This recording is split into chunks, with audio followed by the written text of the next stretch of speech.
October 25th, 1944. The seas off Samar, the Philippines. The air is thick, salty, and suffocating. On the 40mm Bofors gun mount of the USS Heermann, gunner's mate 3rd Class Sully Sullivan wipes the sweat from his eyebrows. His eyes sting from cordite smoke and exhaustion. For an hour, they have been in the fight of their lives, the battle off Samar, an action they have no business surviving. Aircraft, bearing 110, he's diving. The shout from the bullhorn cuts through the roar of the ship's 5-inch guns. Sully swings his quad mount. He sees it. A Japanese A6M Zeke A0, but it's not dogfighting, it's not pulling out. It is in a steep, deliberate dive, aimed straight at the escort carrier Street Low, in the distance. Fire! Fire! Sully's gun mount kicks, thump, thump, thump, sending bright orange 40mm tracers at the target. He sees his golf balls hit. Small pieces of aluminum rip off the Zeke's wing, but it keeps coming. Further out, the heavy 5-inch guns on his destroyer and the others in the task force, the fleet's main AA shield, are roaring. Sully watches the sky. He sees the puffs of black smoke, the 5-inch shell bursts blossom in the air. They blossom behind the Zero. Down, down. The fire control officer is screaming over the radio. The next 5-inch salvo explodes above it. The next one explodes in front of it. The Zero just has to twitch its wings, change its speed by a few knots, and all the complex mathematics being done in fire control is rendered useless. This is the central, agonizing problem of anti-aircraft gunnery. A standard 5-inch shell has 2 ways to work. 1. An impact fuse, which requires it to physically strike a target moving at 300 miles per hour, a virtual impossibility. 2. A timed fuse. The gunnery officer has to calculate the plane's speed, its altitude, its bearing, and the shell's velocity. He estimates a time of flight and sets a tiny mechanical clock on the shell's nose. Set for 12 seconds. The shell is fired, flies for 12 seconds, and explodes. If the pilot changes his mind, the shell explodes in an empty patch of sky. You are trying to hit a speeding bird with a firecracker that you have to light and set a timer for before you even throw it. Sully watches, helpless, as the Zero jinks through the useless wall of 5-inch flak. It plows straight into the flight deck of the Street Low. A silent, blinding white flash, followed seconds later by a secondary explosion that rocks the ocean. Within 30 minutes, the Street Low is gone, taking over 100 men with her. This is the first organized kamikaze attack of the war, and it is terrifyingly effective. In the cockpit of that Zeke was Lieutenant Yukio Seki. He was no fanatic. He was a trained pilot who reportedly said, "Japan's future is bleak if she is forced to kill her best pilots." But he also believed there was no other way. He had tied the hachimaki, the headband, drunk the ceremonial sake, and flown into immortality. His sacrifice has just unleashed a new tactic, a tactic the U.S. Navy has no defense against. In the coming months, the divine wind will tear the fleet apart. The Intrepid is hit. The Franklin is turned into a floating inferno. The Bunker Hill is devastated. The 40mm and 20mm gunners, the Sullivans, can riddle a plane with holes, but unless they hit the pilot or the engine, the aircraft and its 500-pound bomb keeps coming. A dead man's inertia. The real shield, the 5-inch gun, has failed. It is a dumb weapon trying to fight a smart, desperate, and suicidal threat. At Pearl Harbor, the admirals of the Pacific Fleet are desperate. They need a new weapon. They need a shell that can think. They need a miracle. They do not know it, but the miracle already exists. It is sitting in their ammunition holds, classified at the highest levels of military secrecy, more closely guarded than the atomic bomb project. A weapon that has been in development for years in a quiet Maryland laboratory. It is called the VT fuse. VT stands for variable time. But to the gunners who are about to use it, it will soon be known by another name, the magic fuse. September 8th, 1940. A cold, clear night over London, England. The air raid siren wails, a sound that has become the city's nightly lullaby. From a rooftop in the East End, a young spotter for the Royal Artillery, stares into the darkness. He doesn't need to see them, he can hear them. The high, unsynchronized drone of Heinkel. He-111 bombers. The blitz is on. Suddenly, the night is torn apart by the CRACK of the 3.7-inch anti-aircraft guns in Hyde Park. The spotter watches. The sky is filled with pinpricks of light, the bright, instantaneous flashes of exploding shells. He sees a flash 500 yards to the left of the bomber formation, another 1,000 yards below them, another far behind them. For every 3,000 shells fired by British Anti-Aircraft Command, not a single one hits a bomber. The gunners are doing the same impossible math as their American counterparts will do 4 years later, calculating altitude, speed, and wind, then setting a mechanical timer on a shell, firing it, and praying the bomber doesn't change course. It is a futile, frustrating, and resource-draining failure. This failure is being watched, not just by the British, but by their new, still neutral allies in America. Across the Atlantic, at the Carnegie Institution in Washington, D.C., a brilliant, hard-charging physicist named Merle Tuve is given this exact problem. He is a man who despises inefficiency. He is now the head of a new, ultra-secret group of scientists, officially designated Section T. Tuve doesn't want to build a better timer. He wants to eliminate the timer entirely. He wants to eliminate the guesswork. He and the British scientists he's working with have the same incredible what if. What if the shell itself knew when it was near the target? What if you could put a tiny radio station inside the nose of a cannon shell? The idea is breathtaking. The shell would transmit a radio wave. When that wave bounced off a metal aircraft, the shell's receiver would hear the echo. When the echo got loud enough, meaning when the shell was just a few dozen feet from the wing or fuselage, it would complete a circuit and explode. It is the perfect solution, and it is completely, utterly impossible. The military brass, when they first hear the concept, dismiss it. They present Tuve's team with the list of technical hurdles, a list so daunting it seems like science fiction. First, you must build a complete radio transceiver with a transmitter, a receiver, and an amplifier that is no bigger than a pint of milk. It must fit inside the 5-inch shell's fuse, well, a space called the ogive, which is roughly the size of a cardboard tube. Second, you must build a battery to power it. This battery must have a shelf life of years, but activate instantly at the moment of firing. Third, you must build a safety switch, so the shell doesn't arm itself on the ship, killing the gun crew. And fourth, this entire, delicate, fragile assembly of wires, filaments, and batteries must survive the gun. This last point is the true monster. When a 5-inch shell is fired, it is blasted out of the barrel by a bag of burning propellant.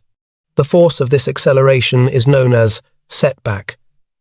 It is not a gentle push. It is one of the most violent events man can create. The fuse and its contents are subjected to 20,000 Gs. What does 20,000 Gs mean? It means a 1-ounce object, like a small battery, suddenly has the effective weight of 1,250 pounds. It means a tiny glass radio tube weighs as much as a small car. It means every solder joint, every wire, every component wants to pancake itself into a flat, useless smear of metal at the base of the fuse.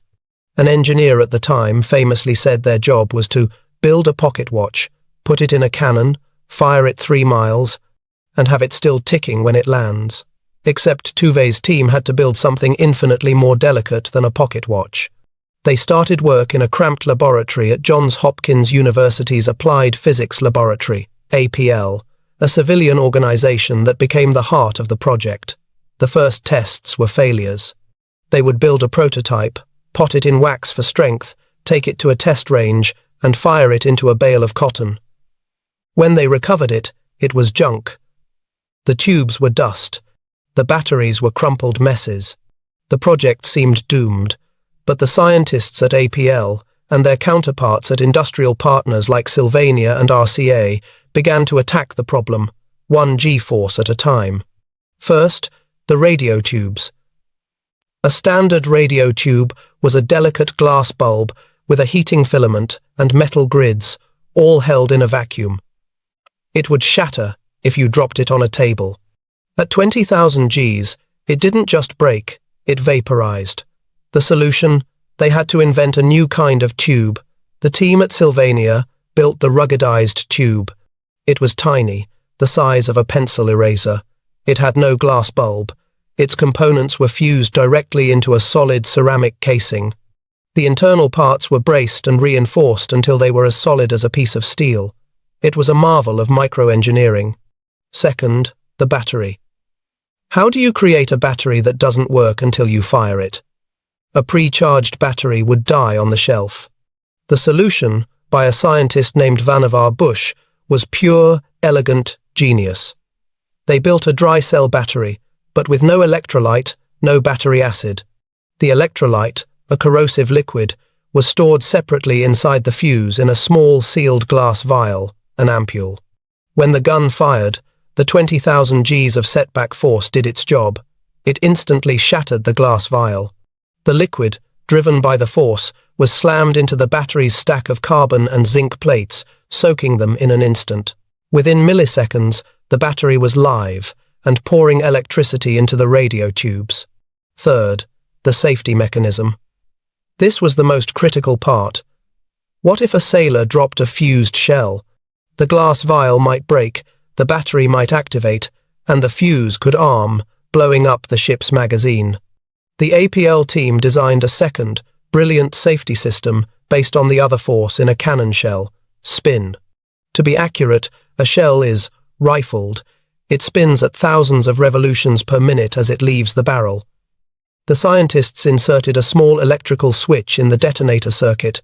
This switch was held open by a small, spring-loaded pin, but it also had a secondary block, a small disk of mercury. The shell had to spin at several thousand RPM for a full second before centrifugal force would throw the mercury outward, clearing the path. Only then would the setback pin be free to move, arming the fuse. This meant the shell was 100% inert in the gun. It was inert on the deck. It was inert for the first 500 yards of its flight. It could only arm itself after it was safely away from the ship, spinning in the air. Now, they assembled all the pieces. The fuse, codenamed VT, variable time, to disguise its function as a boring timer, was ready. Here is how the magic worked, in the space of 3 seconds. Fire. The shell is fired. The 20,000 Gs of setback shatters the glass ampule.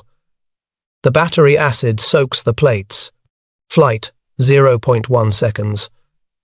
The ruggedized radio tubes, now glowing hot with power, begin to transmit a continuous radio wave, a cone of radio energy, from the shell's nose. Flight, 0.5 seconds. The shell is spinning at 25,000 revolutions per minute. Centrifugal force throws the mercury switch. The fuse is now armed.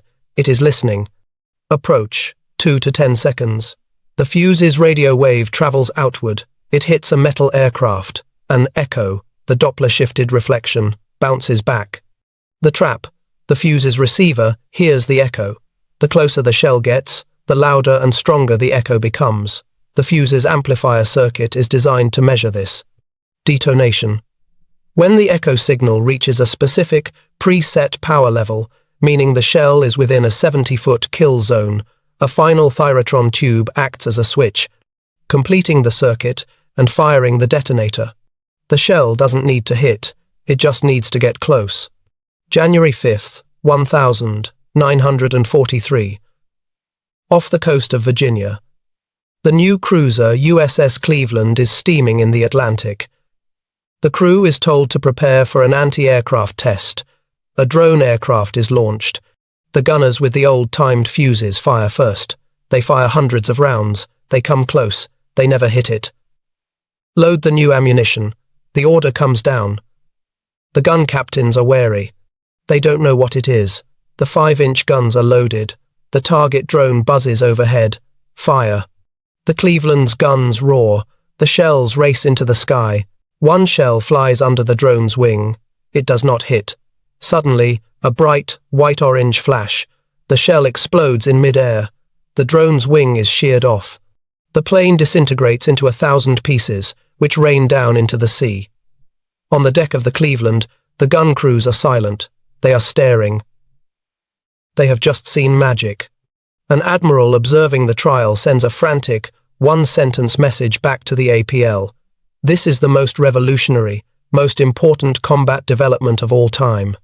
The secret is now a weapon, but it is a secret that must be kept. The order from the Joint Chiefs of Staff is absolute. The VT fuse is never to be used over land. If a dud is recovered by the Germans or the Japanese, if they copy it, the air war over Europe, with thousands of Allied bombers, would be lost. It is for naval use only. For 2 years, the fuses sit in locked magazines, a secret army waiting for its moment. That moment arrives in late 1944, the Kamikaze. This is not a bomber trying to escape. This is a guided missile. The old tactics are failing. The fleet is bleeding. A desperate message is sent from Admiral Nimitz in the Pacific to Washington. The reply comes back, simple and cold. The war in Europe is stable. The secret is secondary to survival. Unleash the fuses. January 4th, 1945. Lingayen Gulf, the Philippines. The vast U.S. invasion fleet is steaming north, preparing for the invasion of Luzon. The sea is a sheet of metallic blue, the sky a hollow, endless bowl. On the deck of the heavy cruiser USS Louisville, the men are tense. They call this Kamikaze Alley. They know the attacks are coming.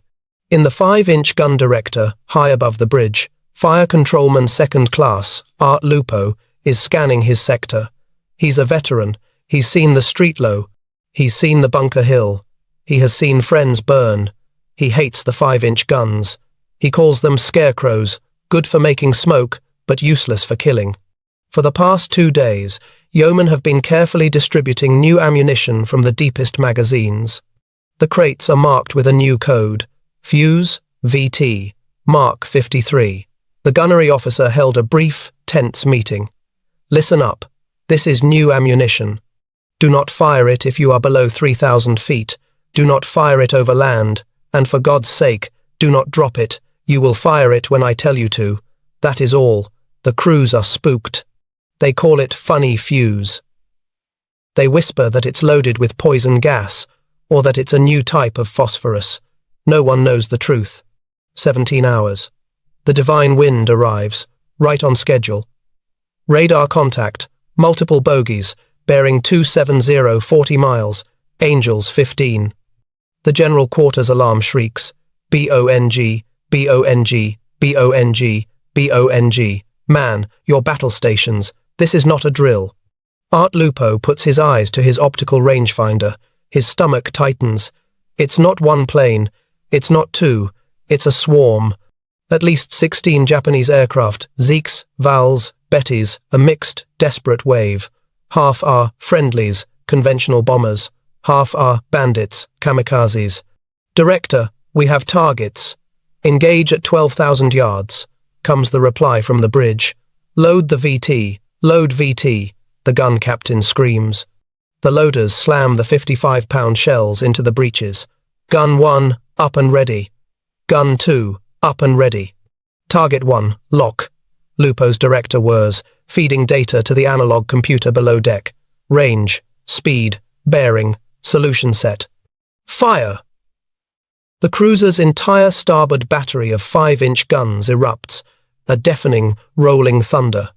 Lupo watches the shells fly, tracking the lead aircraft, a Val dive bomber. He expects the usual. The shells will miss. The salvo flies under the plane. Damn it, Lupo mutters. Down 200. Flash. A brilliant, impossible-to-miss orange-white explosion erupts in the empty air, right below the Val's belly. Lupo stops breathing. The Val doesn't just catch fire, it is shredded. The prop, the engine, the wings, they are torn off the fuselage by an invisible force, a shotgun blast the size of a house. The plane simply ceases to exist, disintegrating into a cloud of black smoke and falling debris. What in the hell? A loader on the deck whispers. Target 2! Lock! The guns roar again. This time, The salvo flies high and to the left of the next plane. Flash. Another mid-air explosion. The shell doesn't hit. It doesn't need to. The blast and the cloud of shrapnel rip the wing off a Zeke. The Japanese plane, now a one-winged torch, tumbles into the sea. Now, a Kamikaze peels off. A Zeke, painted with the red meatball rising sun. He is coming straight for the Louisville. This is the test.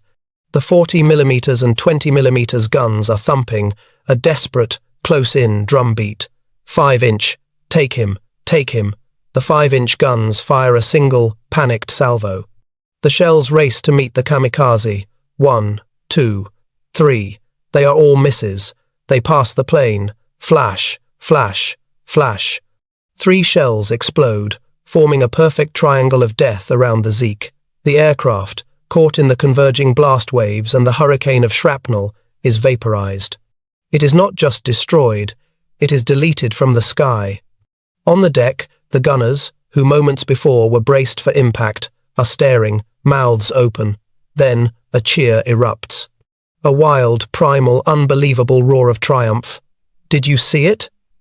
Sully Gunner's mate Sullivan, now transferred to the Louisville, is screaming, pounding the side of his gun mount. Did you see it? They're magic! They're magic bullets! The name sticks. From the sky, the view is not magic. It is pure terror. Lieutenant Saburo Tanaka, a fictional composite, is in that wave. He is flying top cover for the Tokotai Kamikaze pilots. He is a veteran of Rabaul. He is not afraid of American flak. He knows how to jink, how to dive, how to weave through the black puffs that are almost always in the wrong place. He watches his wingman, Kenji, begin his dive on the cruiser. Kenji is a good pilot. His dive is perfect. Saburo watches, holding his breath, waiting for Kenji to hit. The sky around Kenji's Zeke is empty, no black puffs. Then, a brilliant flash of light, not on Kenji's plane, but 50 feet to his left. Kenji's left wing disappears. Saburo, confused, blinks. Did he hit a mine? A mine in the sky? He watches another pilot, Ensign Goto, dive. This time, Saburo looks hard. The cruiser's guns flash. He sees the shells, and they explode when they get close. Another flash. Goto's plane is torn in half. Saburo is horrified. He is witnessing a new kind of war. The Americans no longer have to hit them. They are shooting bubbles of shrapnel. The sky itself has become a weapon. He sees 4, 5, 6 of his comrades atomized in less than a minute. This is not a battle. This is an execution. Panicked, Saburo breaks off the attack, diving for the clouds, his mind screaming. He has seen Kikujutsu magic. He must report it. On January 4th and 5th, the Japanese throw wave after wave at the Lingayen fleet. The results are staggering. The kill rate of the 5-inch guns, which had been a pathetic 1% to 2% against maneuvering targets, climbs overnight. With the VT fuse, a single gun mount on the USS Brush shoots down 4 kamikazes in 2 minutes. The destroyer USS Kidd shoots down 2. The Newcomb shoots down 4. The stats that reach Admiral Nimitz are hard to believe. The VT fuse is 7 times more effective at killing aircraft than the old timed fuses. It is tripling the fleet's defensive power. The magic fuse has created a shield, but this shield is about to be tested as never before. The Japanese, in their desperation, are not going to stop. They are going to escalate. The divine wind is about to become a typhoon. The next stop. A small, meaningless-looking island, 300 miles south of Japan. A place called Okinawa. April 16th, 1945, 8:30 a.m. Radar picket station, 70 miles north of Okinawa. Radarman 3rd Class, Mike Ping Costello, is strapped to his seat in the Combat Information Center, CIC, of the destroyer USS Laffey. The small room is dark, lit only by the green, hypnotic glow of the radar scopes. The air is foul, smelling of stale sweat, ozone, and burnt coffee. Costello is 20 years old, and he hasn't slept in 2 days. Ping is his name, because that is his world. The faint ping, ping, ping, of the radar sweeping the empty sky. But the sky is no longer empty. Contact, he shouts, his voice cracking. Multiple contacts. Bearing 340. Range, 50 miles. There. My God, I can't count them. The scope is saturated. On the bridge, the Laffey's captain, Commander Frederick Beckton, hears the report. He knows exactly what this is. For 2 weeks, the divine wind has battered the ships at Okinawa. But this is different. This is Kikusui floating chrysanthemum, a massive, coordinated, all-or-nothing attack designed to annihilate the picket line. The USS Laffey is alone. She is the bait. Her job is to find the wave, and then to die, soaking up the attack so the main transport fleet at the beachhead can survive. General quarters! General quarters! The alarm blares.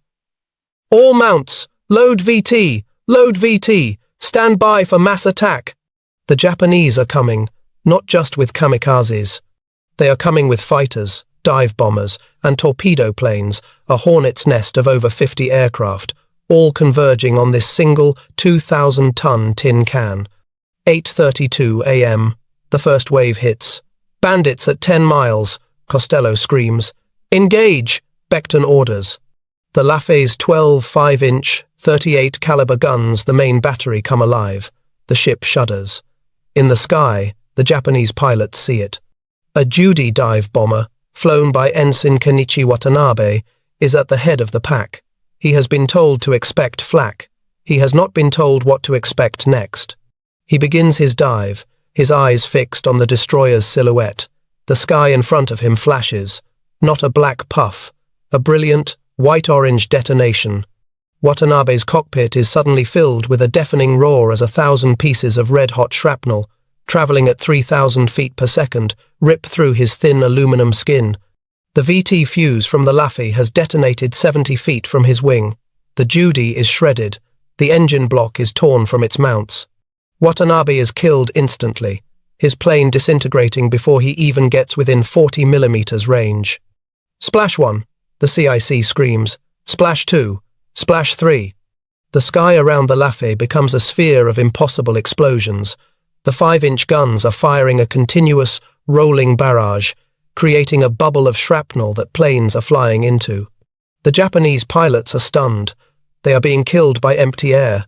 They jink, they weave, they dive, and the magic shells meet them. One kamikaze, his wing on fire, keeps coming. A VT shell explodes above him. The blast wave smashes his plane downward, into the sea. Another is vaporized in a direct hit. In 8 minutes, the Laffey's gunners, using the VT fuse, shoot down 9 Japanese aircraft. It is one of the most incredible displays of anti-aircraft gunnery in history. But there are 50 planes. The guns are overheating. The 5-inch mounts are spinning, trying to track a dozen targets at once. The computers are overwhelmed. The gunners are screaming for more ammunition, and the kamikazes, in their suicidal courage, find the gaps. 8:40 a.m. Plane, port beam. He's through. Val, dive bomber, its engine smoking, evades the 5-inch shield. It roars in at wave-top level, under the magic cone. The 40mm and 20mm guns open up, stitching the plane with tracers. It's not enough. The kamikaze slams into the aft 40mm gun mounts, a catastrophic explosion. The men on the gun, Sully's counterparts, are simply gone. Fire! Fire on the fantail! Before they can even react. Kamikaze! Starboard! He's in. Another. Val hits the aft 5-inch gun turret. The explosion is devastating, turning the turret into a burning wreck. The Laffey is now a floating inferno. She is on fire, her rudder is jammed, and the Japanese keep coming. A Zeke slams into the bridge, another hits the main mast. The ship is hit by 6 kamikazes and 4 conventional bombs in the space of 80 minutes. She should be at the bottom of the ocean. She should be street low, part 2. But she is not. She is still floating. She is still fighting. Why? Because for every 1 plane that got through, 2 were vaporized by the magic fuse. The fuses bought the Lafay's crew the one thing they needed: time. Time to fight the fires. Time to clear the jams. Time to keep the engines running. The Lafay refused to die because the VT fuse had served as her shield. The story of the USS Lafay becomes a legend, but the Magic is now facing a new problem. The Japanese escort pilots, the ones who survived, returned to Kanoya Air Base on Kyushu. Their debriefings were frantic, terrified. They report a new American weapon. They have a magic shield. It explodes if you get near it. The air itself attacks. It is impossible to get through the 5-inch flak. You must fly under it. The Japanese adapt. The Kikusui attacks shift. They stop the high-altitude dives and begin wave-top assaults, flying 15 feet off the water, hoping to stay below the American radar and the fuse's detection cone. It's a new, desperate tactic. But for the Americans, the fuse has proven itself beyond all doubt. It is the single most important defensive weapon of the war. And now, as the war in the Pacific rages toward its climax, the war in Europe is facing its own final, desperate crisis. It is December 1944. Hitler is about to launch his last, massive gamble in the West. And the Allied ground troops, shivering in the Ardennes forest, are about to be hammered by an enemy they cannot see. The Joint Chiefs of Staff, looking at the slaughter at Okinawa and the new threat in Belgium, make a history-changing decision. The VT fuse was banned from land use to protect the secret. Now, the secret is less important than survival. The order is given. Lift the ban. The magic fuse is coming to the infantry. December 18th, 1944. A frozen forest near Bastogne, Belgium. The air is so cold it feels like breathing glass. For Private First Class, Dutch Van der Bogart of the 101st Airborne, hell is not fire. Hell is this. It is the color white. It is the crushing, mind-numbing cold, and the sound of his friends dying in the fog. His M1 rifle is frozen. His feet are numb blocks of wood inside his boots, and the fog, a thick, wet, zero-visibility blanket, is a German ally. He doesn't see the attack. He hears it.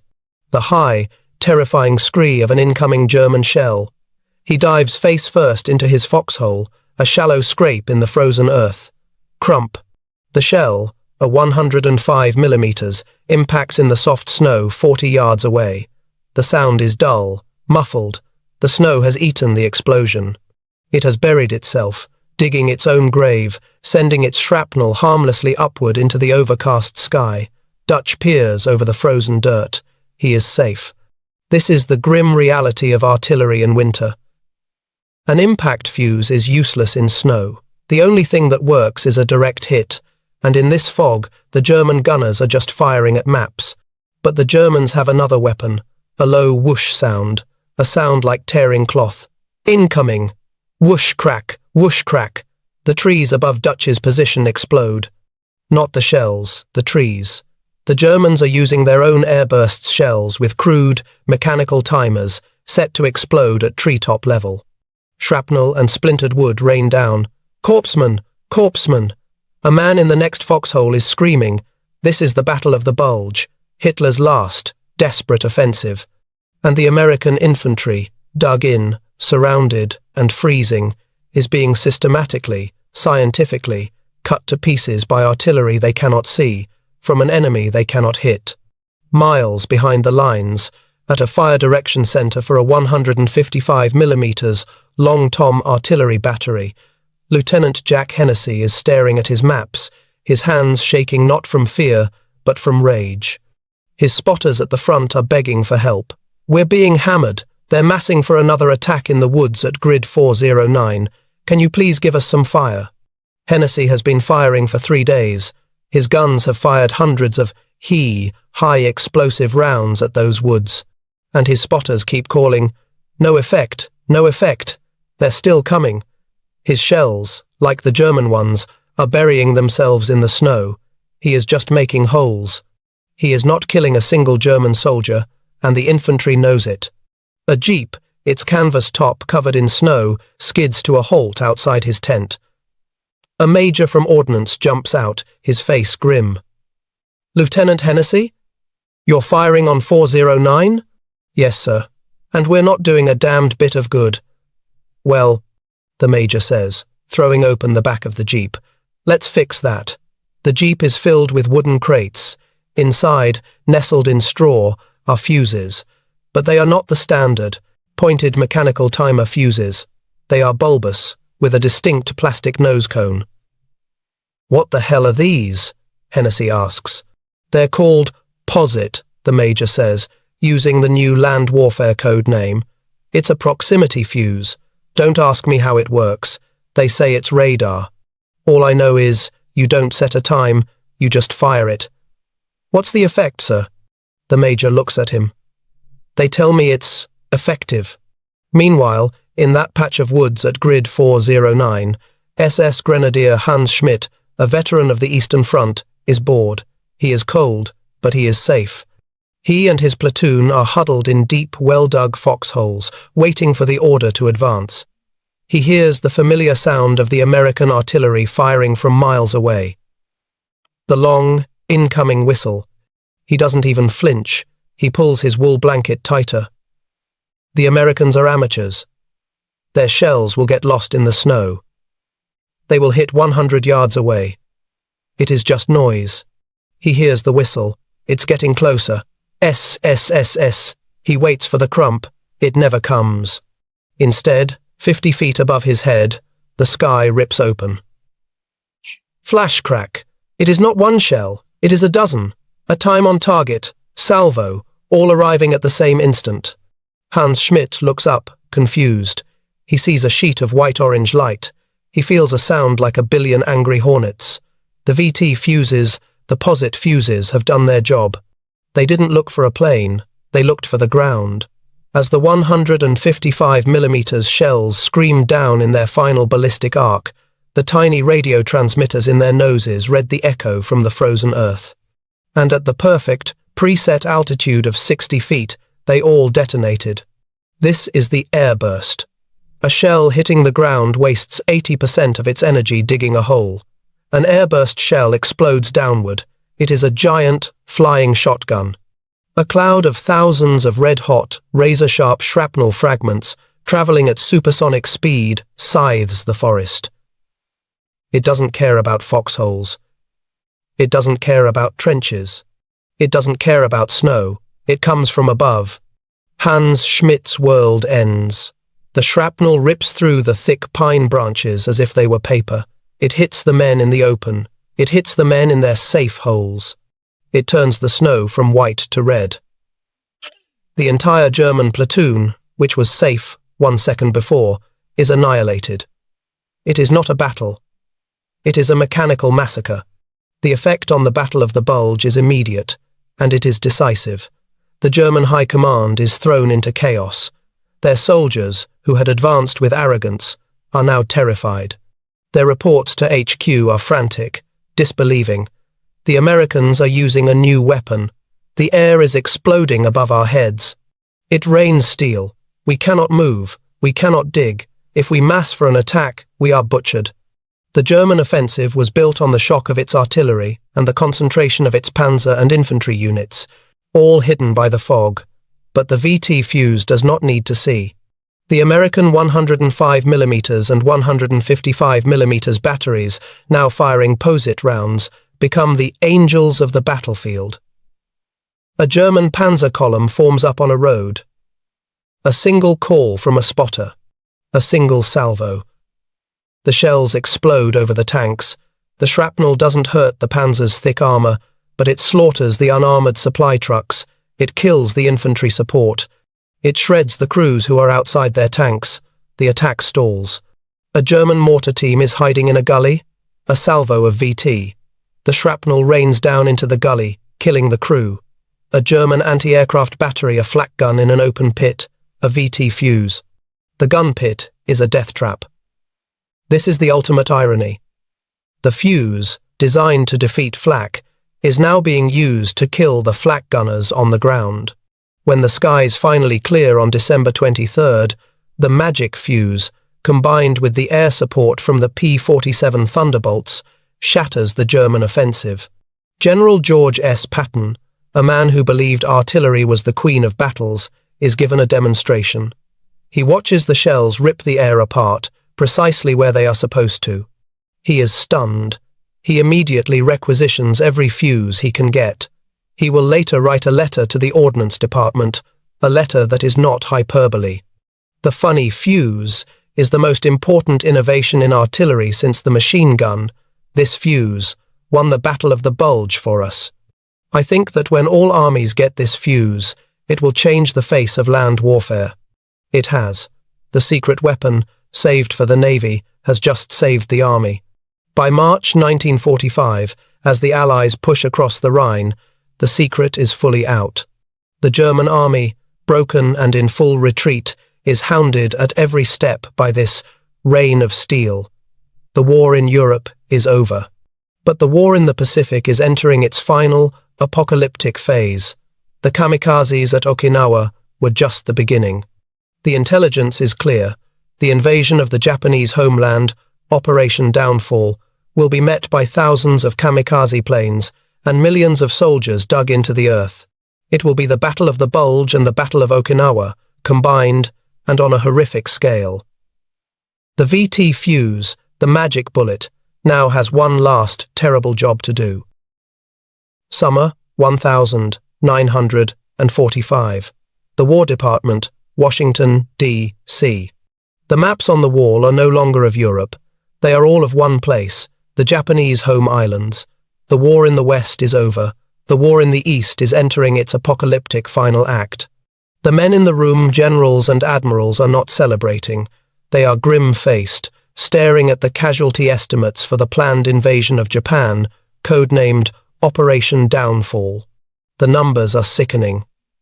They predict over 1 million American casualties killed, wounded, or missing. They predict 10 million Japanese deaths. The Japanese are not surrendering. They are preparing for Ketsugo, the decisive battle. They have 8,000 hidden aircraft, many of them Tokotai, Kamikaze, saved for the final, glorious battle at the beaches. They have thousands of Shinyo suicide boats, human-guided torpedoes, and a civilian population being armed with bamboo spears. The invasion of Okinawa was the preview. The invasion of the homeland will be the apocalypse.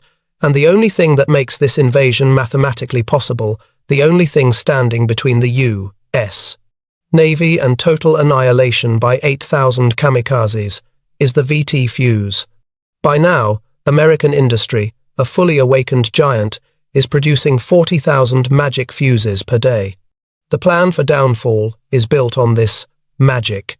The fleet, every single ship, will be armed with a 100% loadout of VT shells.